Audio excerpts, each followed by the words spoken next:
I hit record on computer. I think it Thank worked that you. time. Thank you. All right, so I'll backtrack for a second. I really thought I hit that record button, but I guess I just looked at it. Um, yeah, there's multiple types of editing. People are confused about what type of editing they need, what is included in each type of editing. So we'll start with the four main types of editing. And the first one that you want to consider is um, developmental editing. I'm going to say a lot, so get used to it. Which is developmental editing is like the overarching broad story editing. This is where you find your plot holes. This is where you see if your characters are consistent. Like, is a character do something in one chapter that's totally outside of the realm of what makes sense for them to do? And is there a way, if they have to do that thing, for you to work it in another portion of the story for it to not be so out of character for them? Does your timeline match up? Are they suddenly traveling 10 years into the future with no indication to the readers that there's this jump? Plot holes, like all of a sudden something that was really important in the beginning just evaporates, and like everyone's like, what happened to that important critical element? I think if anyone has seen Game of Thrones season 8, you probably know what this looks like because there were a lot of drop plots and plot holes. And yeah, so that's definitely an important thing that's covered because that's something that readers really notice. My first book that I published, I figured I'm an editor. I don't need a developmental editor. I'll just do it myself. And there were like so many drop plots and plot holes because it's really hard to pick up on that stuff yourself, I think. So developmental editing is the first step you want to do with your story. When you say, I am ready to move on and get this professionally edited, unless you're super, I recommend developmental editing to pretty much everyone. Like, I think it's more important than line copy editing, to be honest with you, because there's just so many things that it's really difficult as a writer to hone in on where your shortcomings might be, because you know how the story is supposed to go in your head. Like, you understand what you're trying to do, but that sometimes it just doesn't come across to outside readers. So unless you have like a really strong, again, beta readers are great. Unless you have a really strong group of beta readers who have really good story knowledge, you probably want to do a developmental edit, because I mean, like I said, I'm an editor and it picked up on so many things that I just had no idea were issues. So that's your first step, developmental editing. You can skip it, but if you skip it, make sure you have readers outside of yourself who can take note of the things that you most likely are missing. Because I think even the best writer just doesn't have enough outside input to figure out what they may or may not be overlooking. After that, you want to do, some people, editors do this separately, line editing and copy editing. I do it together. I just do one package that's line and copy editing, which copy editing is basically making sure all your prose is correct. Making sure it makes sense, making sure it's not so convoluted that you have no idea what's going on, making sure it's clear. Line editing is more detailed. It's line by line, making sure each line has the most impact. Making sure it's concise as possible, making sure, everything is, it's more of a line by line edit, whereas a copy edit is just making sure the book itself is readable and makes sense. Like I said, some editors do them separately. I don't see a reason to do them separately. If I'm going to go through your book to do a copy edit, I might as well just do a line edit on it, but you have to talk to your individual editor and see how they handle that. And that's going to make sure that once you have your story really tight, that's going to make sure that it comes across in a way that's really enjoyable for the reader. They're not confused, they're not tripping over sentences, they're not getting lost. It's going to make sure it's clean, neat, organized, impactful, that you're not rambling in one place and in another place glossing over, important little details. That's where you'll have help with if your dialogue sounds unnatural, or your tone, like if you want the scene to be really dark but it's not coming across dark, a line editor will help you figure out ways to change your sentence structures and things like that to make it come across the way you want it to come across. And the third step is proofreading, which, as I mentioned before, proofreading, a lot of people say they just need a proofread. And I think there's very few cases where that's actually true, because what an actual proofread really is a last check on a final manuscript that's already been edited, looking for things like where you left out a word, or your comma, you forgot a comma, or you've got a period where you should have a comma. A proofread is really just a final check for the dumb things that just went overlooked by everyone else who has looked at it for so far. I have a lot of people who send me their books and they're like a proofread, and I am a sucker, and I feel like, well, I quoted them a proofread rate and I can't just give it back to them without fixing everything. So I wind up doing a line edit for a proofread. But I'm not going to do that anymore. Yeah, you really, by the time you get a proofread done, you should have at least had, hi, Regina. My sister said same, and she's also an editor, and I think it's a common problem. But by the time you get to your proofread, if you're not going to use professional editor for the other phases, you should at the very least have had beta readers look at it. A proofread is really just finding the smallest of mistakes. And that's why it's so much cheaper than everything else, which unfortunately editing costs money. So yeah, those are the major types. And most editors, I know I do this, I know my sister does this, I know pretty much every other editor I know does this. If you send them a sample of your story, if you really think all I need is a proofread and you send them a sample, they'll be happy to look it over and be like, well, maybe, but here's the things I can fix if you got a line edit or a developmental edit versus a sample. Most of us aren't trying to rip anybody off, so we're happy to tell you what you actually need or might not need. I mean, I've had people send me things and say they need a line edit, and I'm like, this is basically perfect. Like, I'm only going to charge you. Sophie, she's in the group slot. She's one of the people who sometimes I'm just like, no, just pay me for a proofread for this. You don't need a line edit on this. Most of us are really willing to look it over and tell you what you need, which brings us to determining how to find an editor. How do you look for an editor? Where can you find them? What do you need to look for when you hire an editor? And there's a lot of different places where editors are. Some of the big places people go to start, because it's usually pretty reasonable, is like the platforms, which is where I actually started out editing, like Fiverr, Upwork, Guru. There's probably some other ones out there, but those are like the three main ones that I used when I first started. Editors are usually pretty reasonable on there and pretty accessible and pretty quick, because you have to set a deadline as the editor. And yeah, if you miss that deadline, then they like knock you down the hierarchy, and it's actually a horrible system for the editors, but you know, it helps you get clients anyway. And they also take the downside for both people is that they take a fee from both ends. They take a fee from the buyer and they take a fee from the seller. So the person who is getting their book edited pays Fiverr or Upwork or whoever a fee, and the person who is doing the work is charged a fee.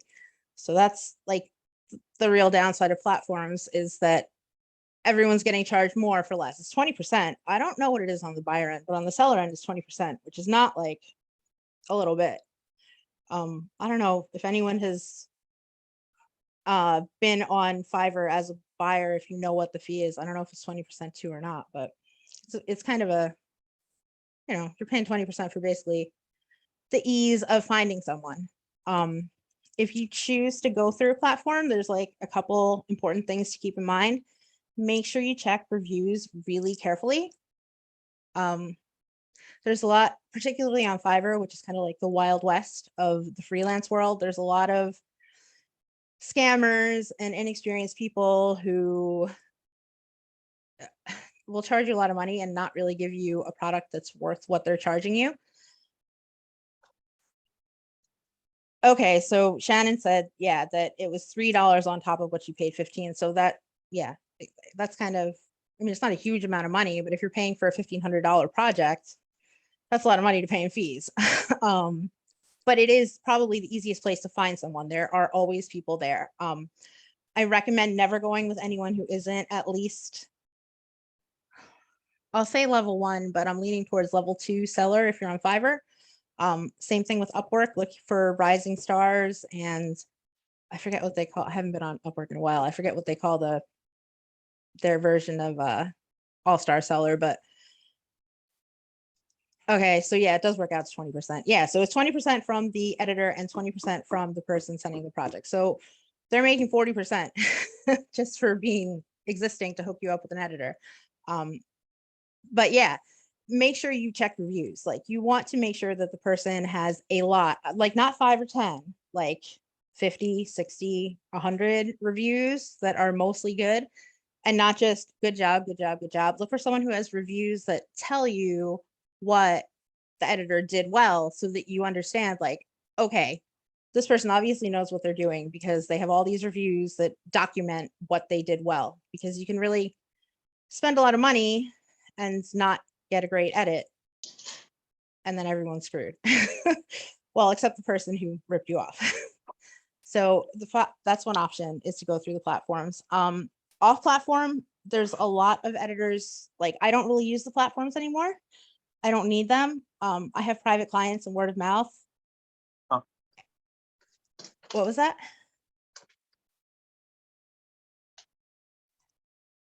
I don't know. Okay.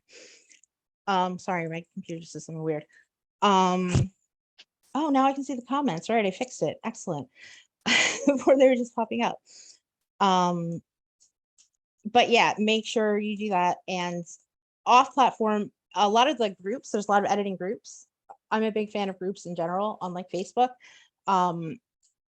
Even in the writing groups, if you ask around, or even on your page, does anyone know a great editor?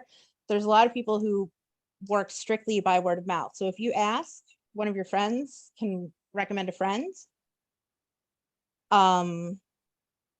Yeah, and those, that way, particularly if it's a friend, you're getting someone has worked with, and they probably wouldn't recommend them if they didn't have a good experience, which kind of puts you in a better position than going on a platform where you're relying on strangers who may or may not be authentic and may or may not know what you're looking for and what you need. If you talk to someone who you're close to and friends with, you can ask them questions, which you can also do with the editor themselves on Fiverr. You can which I encourage, start a conversation with the editor and ask them, like, all right, what does your developmental editing package include? What does your line editing package include? Which is the next thing I was going to talk about, how perfect that segue is, which is what you need to discuss with your editor before you start. You need to make sure that your editor is clear on what you need and what you're looking for, because a lot of people just submit manuscripts and say, I'm looking for an edit, which is fine.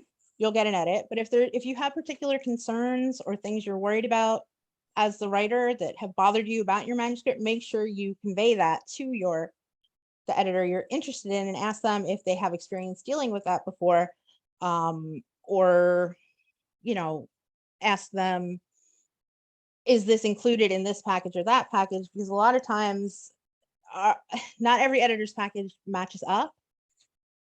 Some things that are included in one person's developmental editing package are included in another person's line editing package. Everyone kind of makes them up for their own needs. So you need to make sure that you're clear from the very beginning what your editor is offering in the package, and that package meets your needs. I'm sure most editors probably do this. I have a Google Doc that lists each package, the price of the package, everything that's included in the package.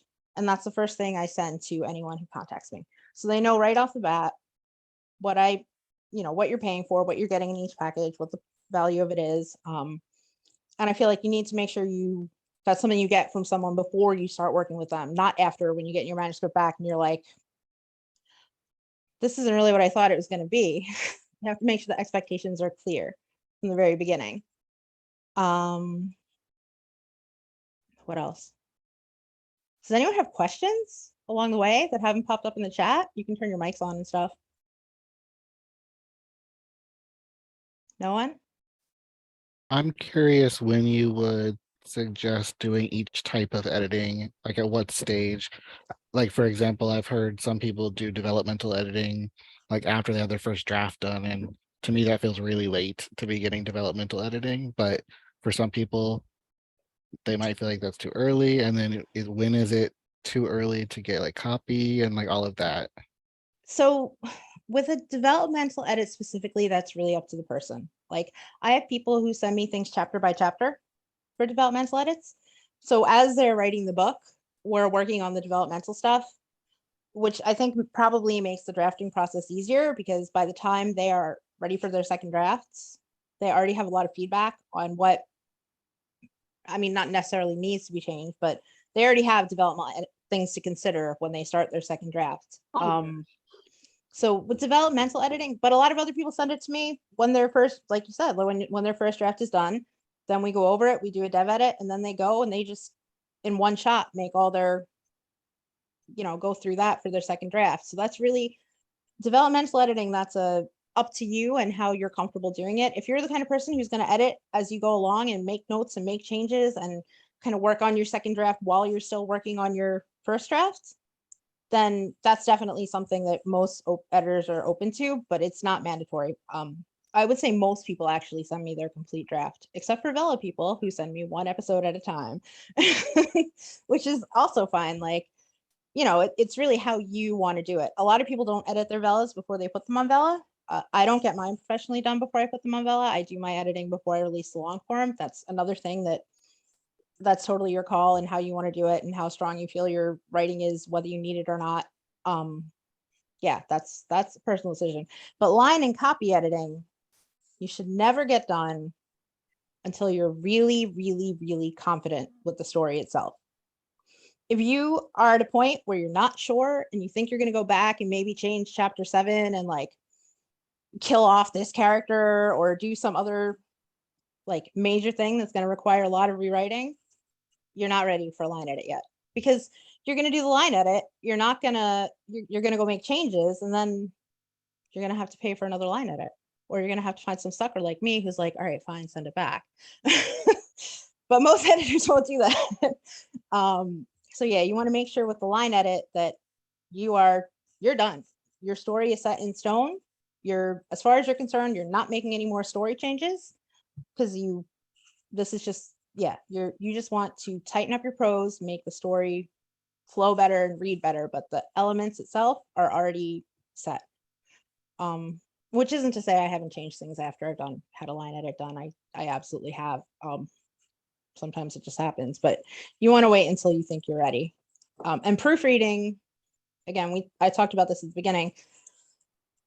You shouldn't be getting, I would have my beta readers, if you have them, go over it before you get the proofread done. Not ARC readers, that's different, but your beta readers, they should go over it, because they might make suggestions like, oh, this is like, if everyone who you send it to has a problem with a story element, your beta readers, even if your developmental editor didn't mention it, or if you didn't use one, you might want to make a change. So I would do, the order I would do is dev edit, either episode by episode, chapter by chapter, or first draft, however you choose. Line edit, once you have made all the developmental changes you're really planning on making. Then go to beta readers, let them go over it, see if there's any like small tweaks that they mentioned that you didn't notice. Because if you make little changes like from your beta readers, you could do beta reading before you do line editing. I don't, but I know people who do. That's another one of those things that it's up to you how much you think you're going to potentially change based on their feedback. I don't have the best beta readers, I'll not lie. They tend to like blow smoke up my butt and tell me how good everything is. So they're not particularly helpful. But if you have better ones, then you might want to use your beta readers first, then your line edit. It really depends on what kind of structure you have around you, but you want to make sure you're ready to go.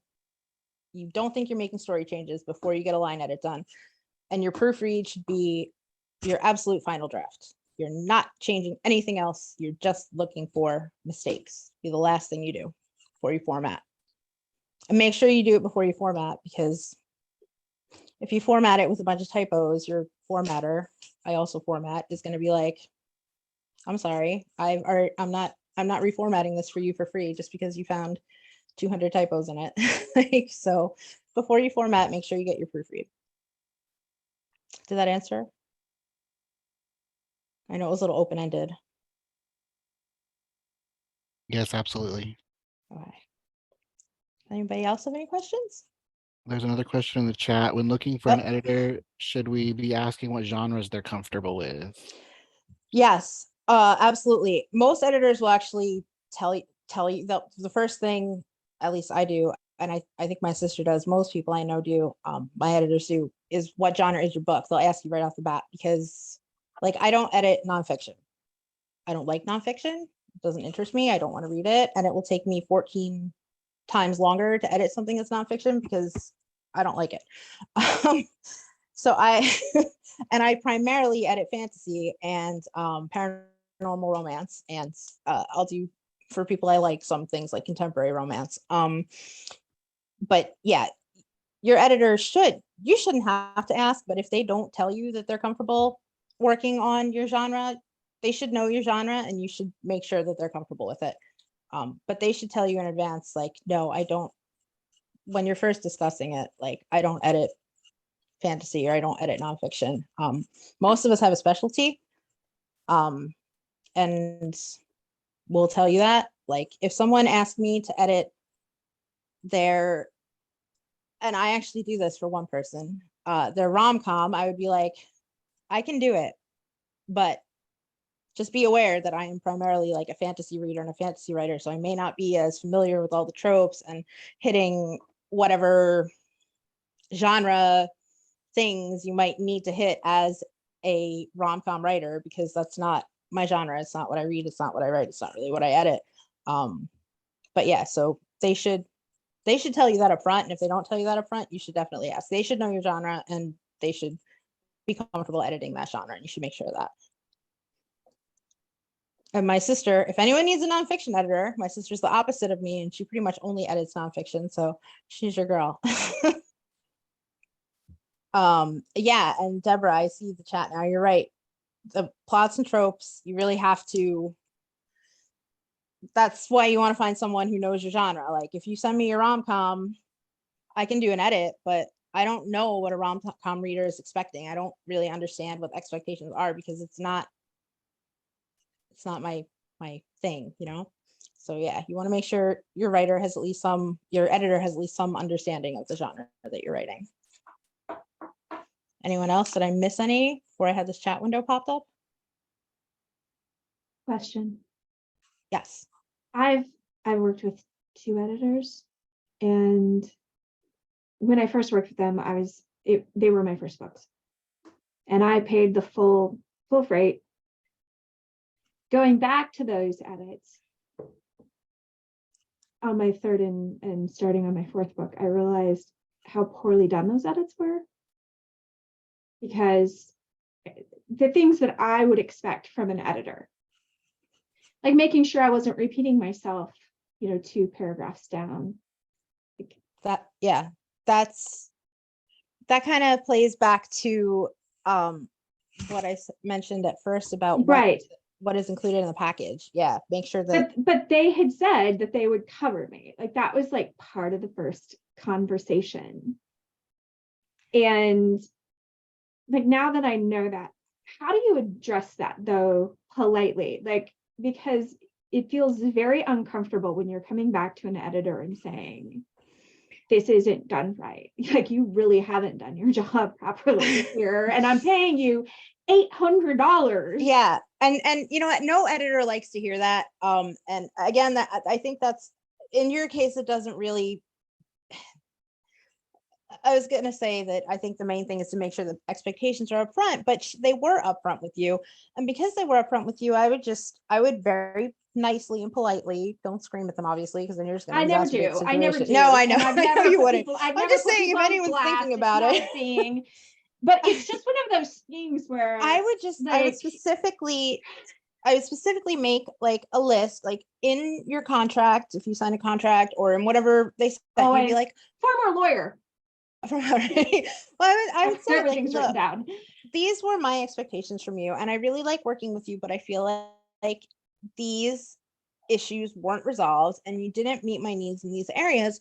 So going forward, is this something that we can work on? Like, will you be able to do this, or do I need to, take a look around for someone else?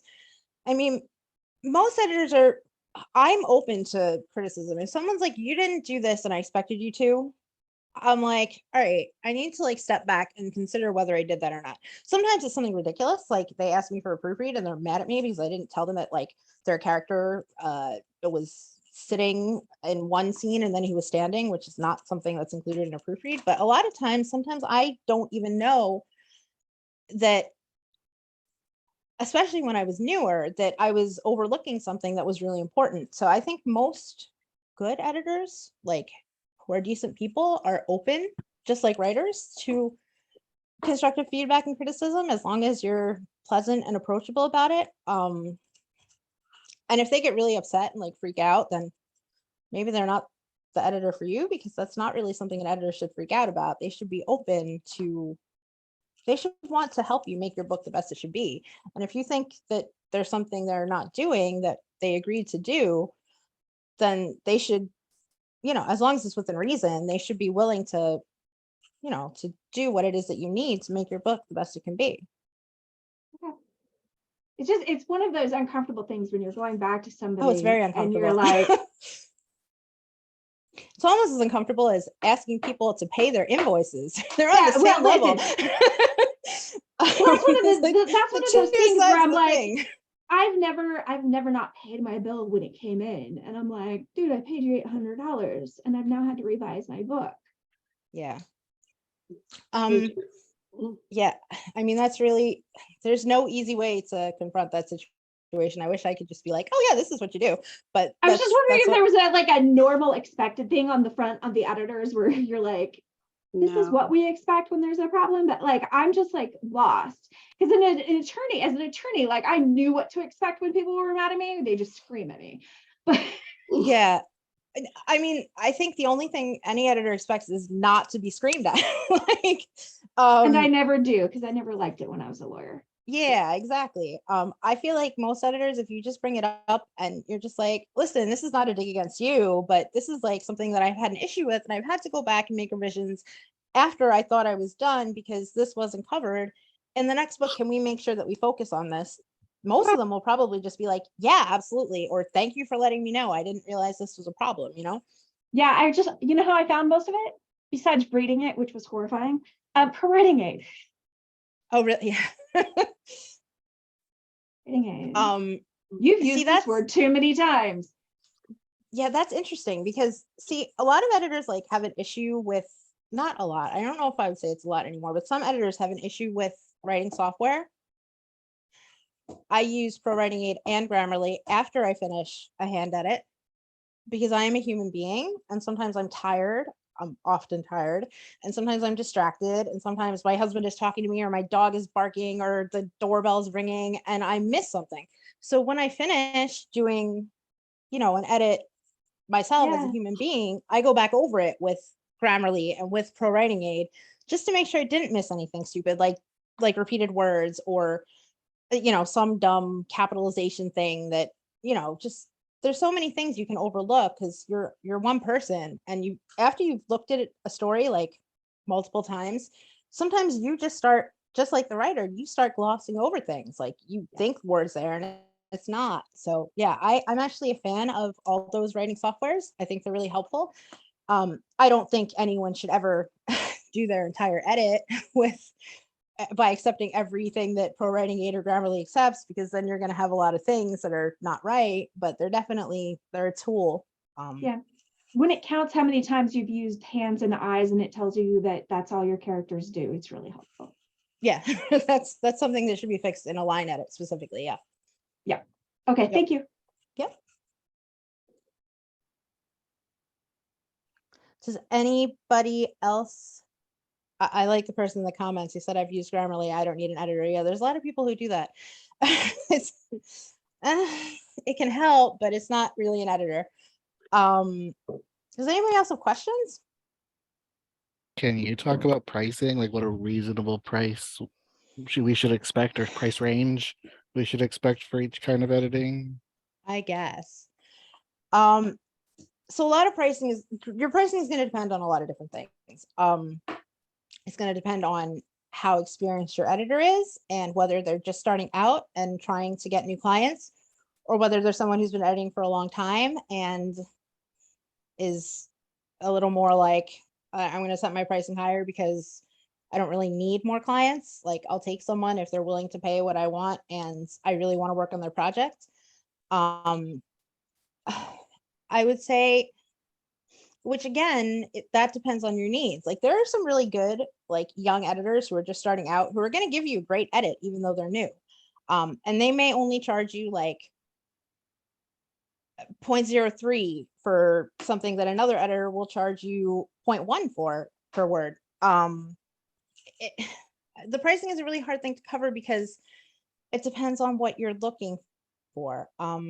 I mean, I can tell you my rates, which are kind of like, they're on the lower end of the middle of the field, which is mostly because most of the people I edit for, I'm already friends with, and I don't want to charge people an arm and a leg because I'm not an asshole. So for a developmental edit, I charge, I do per 10K words, per 10,000 words, and I charge $70 per 10,000 words. For a line and copy edit, I charge $120 per 10,000 words. For proofread, I charge $60 per 10,000 words. And then I do a package that includes all three. So you get one round of each. You get a developmental round, you go back, you make your changes. You send it back to me. I do a line copy edit on it. I send it back to you. You go through that, and then I do a proofread, and that I charge $220 per 10,000 words. I feel like I'm kind of a middle of the line editor. There's people who charge a lot more than me. There's people who charge a lot less than me. And Cheryl just mentioned in the comments, it's also right. It also depends on how much work you need done. I will tweak my rates if someone sends me a manuscript and it's really, really clean and they want a line edit on it. There's not a lot that I have to do. I will tweak those numbers down and be like, listen, like, we'll do this rate for this because it's not that intensive. If somebody sends me something where the tenses are all over the place, I'm baffled by who's speaking when, the point of view jumps around, I'm gonna be like, listen, you're gonna have to pay me more for this because this is a lot more work. My sister's a newer editor. Maybe in the chat she can put her rates so you can just see like more of a spread, because I've been doing this for like 10 years. She's been doing this for like 2. So, but yeah, it comes down to basically how experienced your editor is, how nice your editor is, and how much work needs to be done on your specific manuscript. Most of us, I always, without questioning, ask for a sample before I do any work, because I want to see what I'm getting into. Because the same 50,000 words could take me like 3 days, or it could take me 3 weeks, depending on what is involved and what the issues are. So, I mean, at least for me, my rate packages are a general idea. And then after I review your specific manuscript, I come back and be like, all right, well, this is what I think would be a good rate, and this is why. These are the issues, or this is why I don't think you need to pay the full price, because you don't have a lot of issues that, this is going to be quick and easy. It seems kind of unfair, I guess. I've had people tell me it's not fair that you give people who have more issues a higher price, but money, like, I can't, most of us don't have the luxury of spending 3 weeks on 150,000 word manuscripts and making $200 to do it. Like, we have to be compensated for our time because it's a job. So I would say honestly, with rates, what you need to do is find several editors, or at least a couple, and send them your samples and be like, what would your rate be for this? And that's how I think the best way of doing it is, don't even like ask for their rates, just send them your sample and be like, how much would you charge for this? I've had people get really good deals because they did that to me. They sent me like 10,000 words and were like, how much would you charge for this? instead of asking me what my rates are, because they just asked me what my rates were, I would have just given them my standard rate, you know?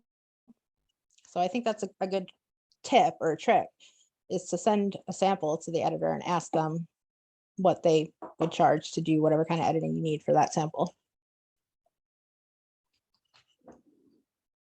Yes, Shauna, you're right. Shauna said you have to spend more time on it, so why wouldn't you charge more? I've had people get upset with me for that. Oh well. Someone asked, Really. do you help promoting the book at all, like sharing books you've edited? I mean, I'm not a promoter. If I really enjoy a book, I will put it in my, I'll share it and be like, guys, this is a book I edited. I really enjoyed it. You guys should check it out too. But I mean, I'm not going to make graphics and put it on all my on my social media feed and stuff. Like that's not that's not part of editing. But I will, if I like a book, I will shout it out, absolutely. But yeah, editors aren't publicists, unfortunately. Well, probably fortunately, because I don't know if you want me publicizing your books. I just throw things up and see what sticks. I don't actually know what I'm doing. So And then Rose asks, how long is a decent sample to send to an editor to see what they think you need and rates? I like 10,000 words. If we're talking about like a full length book, if it's a novella or something, I would say just send like 2,000 words. But if it's like a full length book, I would say at least 10,000 words, because I think that gives, and some editors will charge you for this. I say it, I don't, I do it, but I know some people charge a reading fee. But yeah, I would say 10,000 is a good start, because that should be enough for them to get a feel for anything that's pervasive that keeps happening. If you only send them like 2,000 words, that's just the tip of the iceberg. You don't know what happens after that, before that. I'd say 10,000 is a good place to start. It's not so overwhelming that they're going to be like, oh, I'm not reading this 30,000 words for free, but it's enough that they can get a feel for it. And thank you, Gaius, for reading the comments. I'm not really that good at multitasking. No worries. I know it can be hard to manage all of it.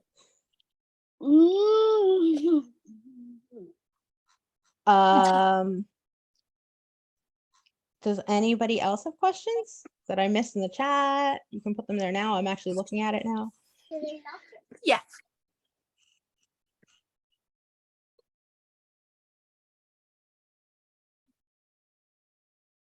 Cheryl, that's absolutely true. And I've been through that with clients before, where some people are very defensive about their stories and they don't want to make changes that you suggest.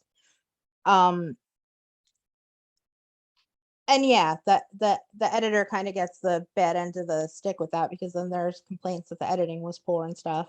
And so that's why yeah, it's not always the editor's fault. Sometimes people don't want to make the changes that you suggest, and sometimes your changes are not their story. Like, I've had editors send things back to me and I've been like, I'm not doing this. Like, this is not the way I want my story to be.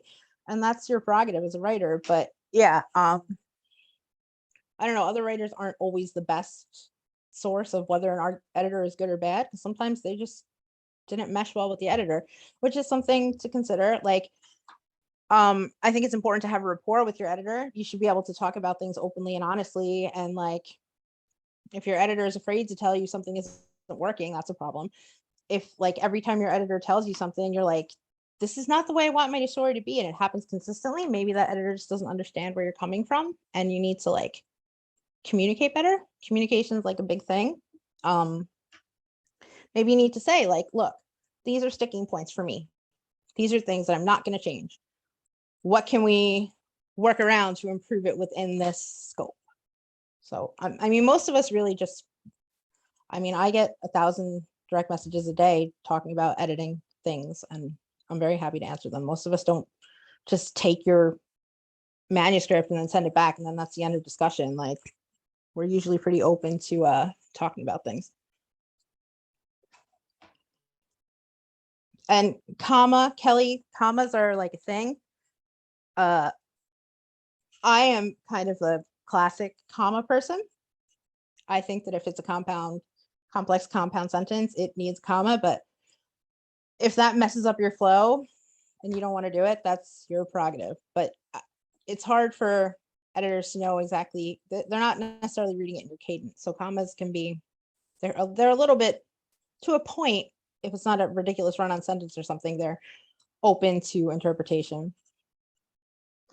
Realistic time frame to get edits back. That depends a lot on the length of the story. And also that's something you should figure out when you set up the edit. I mean, I usually ask people what their deadline is. Because a lot of us are not just editors. I mean, I think you guys know I do like a lot of writing on top of editing. And I think a lot of other editors do too. And they also may be working on other projects alongside yours. So I think the most important part about when you can expect your story back is to let your editor know when you need your story back. If you tell me you don't need this until February, and I have someone who's like, I really need this story like in 2 weeks. And I think, oh, she doesn't need this until February. I'll just let this person in and help them out. And then like 2 weeks later, you're angry with me because I didn't finish your story. Then that really comes back to like, again, communication and the expectation. So usually when I set up a contract, I say like received on or begin work on such a date and will be delivered by such a date based on what we talked about when we set up the contract. Once in a while, again, this is depending. Sometimes I get something that turns out to be more complicated than I thought it would be. And then I have to talk to the person and be like, look, there's no way I can get this done in this time frame because it's just too intensive. And we have to go from there. But in general, like contracts are really important. All this stuff should be hashed out before they even get started. When you need it back. Yeah, like if you have a release date, like the editor needs to know your release date. Well, Fiverr has its own contract inbound in Fiverr. Fiverr, you have to submit by when you set up the job. You have to say, this is the day I will submit it by. There's an option to extend the due date if you need to for some reason. But when you set up the contract, when you set up the job on Fiverr, you are basically setting up a contract. You're saying, I'm doing this many words for this amount of money within this amount of time. So Fiverr is the contract, really.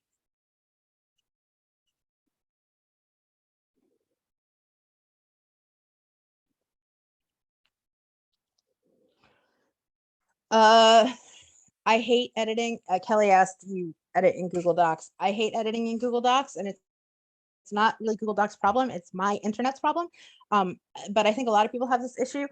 If it's a long story and you're in Google Docs, once you start adding markup to it, like to change lines and add comments and stuff, it gets really laggy and really slow and really crashy. So what I do, what my sister just said, if you send me a Google Doc, you can send it to me, that's fine. But I'm going to do the edits in Word, and then I'll put it in a Google Drive, and then I'll send it to you you can open it in Google Docs. I'll send it to you in the Google Drive because I can't actually do the editing in Google Docs because it's just the amount of lag makes me want to jump off a bridge. And I think a lot of people have experienced this.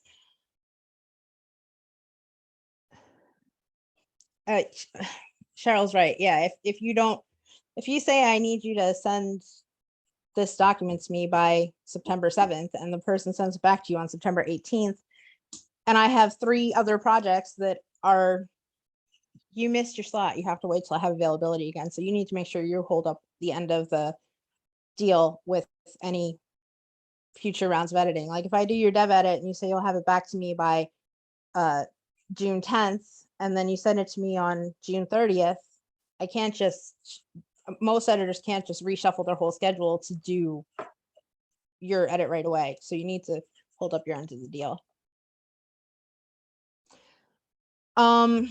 Rose, I mentioned this at the beginning. I think that a developmental edit is the most important.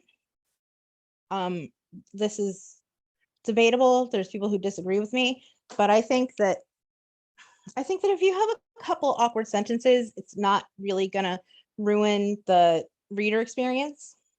But if you have drop plots, if you have characters doing things that are out of character, if you have sudden shifts in scene that nobody understands why we're suddenly in a different place, if you have story problems and character problems, that's a bigger problem than having like a convoluted sentence here or there.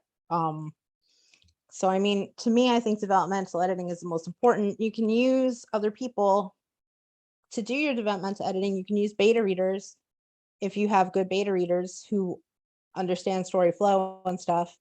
But I to me, story is more important than having absolutely perfect. I mean, ideally, you want to be able to do all three, but if you can't afford it, I think story is more important. Yeah, like Callie said, like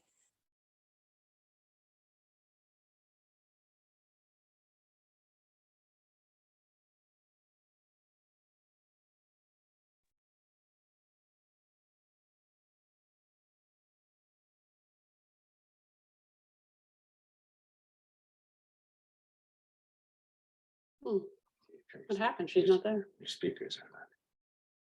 oh, my internet connection is unstable. Well, that's good. Good thing we're almost done, right? Am I back? You're back, Kate. All right. Yeah, it said my internet connection was unstable. Okay. Callie, I was praising you when my internet cut off and saying you're completely right. That's how I feel about it too. Am I still here? Yeah. Okay, because it like lagged out on my screen. I'm reading people's stuff. Yeah, that's I think that might have got cut off too. What Cheryl said is that if you have beta readers or friends who are willing to read your book who are really into that genre, they can help you with some developmental stuff if you really can't do a developmental edit. But I think the thing you need to focus on the most is that your story is good, not that you have absolutely perfect prose. A lot of readers don't even know what perfect prose is. They're not going to know if your comma is in the wrong place. I mean, if they're other writers, they might, but if they're just like some random person who picks up your book, they're not going to know that, you know, you're missing that's a run-on sentence, like, or that should have been a semicolon. Like that kind of stuff it's smaller compared to the actual story issues.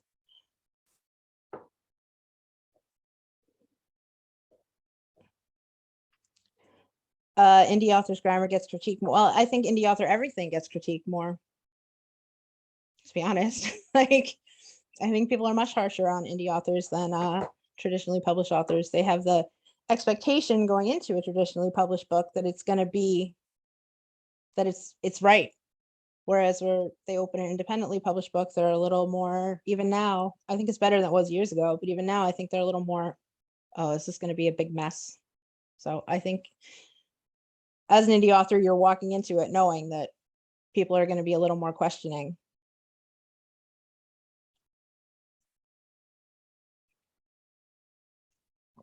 It's Dr. Pepper. It's not whiskey, I swear. I drank whiskey before I did this, not after. No, there's no whiskey in it.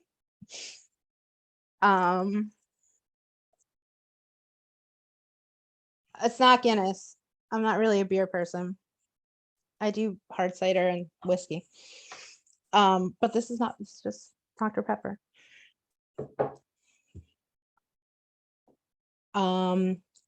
Yeah, so we're like getting to the end. Oh. Is there a way to hold an editor accountable for bad? I mean,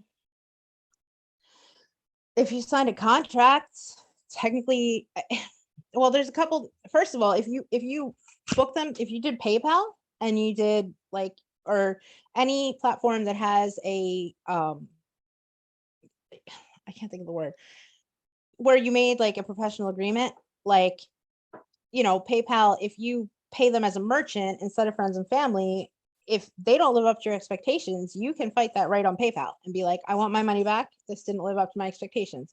Same thing on the platforms like Fiverr. You can submit a request and say, this didn't live up to my expectations, and explain why. I had someone do it to me once. It was the most ridiculous reason I've ever heard. And you know what? They won. Even though they paid for a proofread and they were mad because I didn't take their document, which was basically a whole bunch of articles that they copied and pasted together into one article. And then they were mad because it didn't pass. They said it was it didn't pass plagiarism check, but they got their money from me because they went through Fiverr, and Fiverr, for whatever reason, decided they were right. So most platforms and PayPal and places like that, the customer always wins. So I do not encourage you to be a jerk and tell your editors who didn't, tell PayPal that your editor who didn't do anything wrong did something wrong to get your money back. But if someone legitimately screws you, the platforms and PayPal will 9 out of 10 times you'll win and you'll get the money back.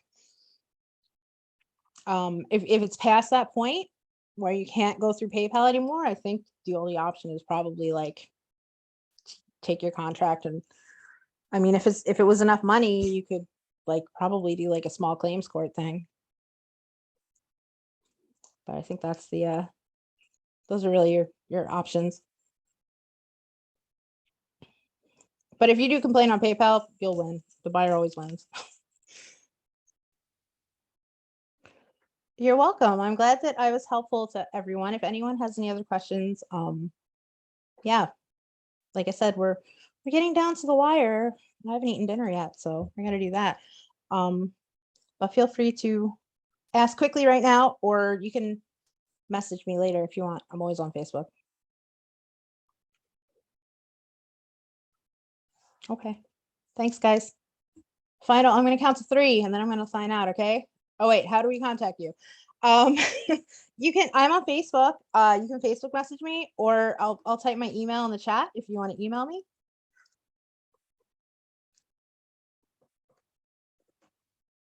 It's pretty easy, not hard to remember. So you can email me there, or just if you're going to send me a Facebook message, just and the Literary Pixie, you can go to my Vela, the Literary Pixie, and ask questions there if you have specific questions. My sister told me to mention it. But yeah, if you're gonna send me a direct message, please send me a friend request first if we're not friends, because they'll go into the void and I'll never see them because I don't have Facebook on my computer. I only have it on my phone and it hides them. Yeah. I'm making that face. All right. So anybody else? Final countdown. 3, 2, 1. All right, guys. Thanks so much for coming. I really appreciate it. I hope I was helpful. Like I said, contact me if you have any other questions, and I hope you guys enjoy the rest of the conference.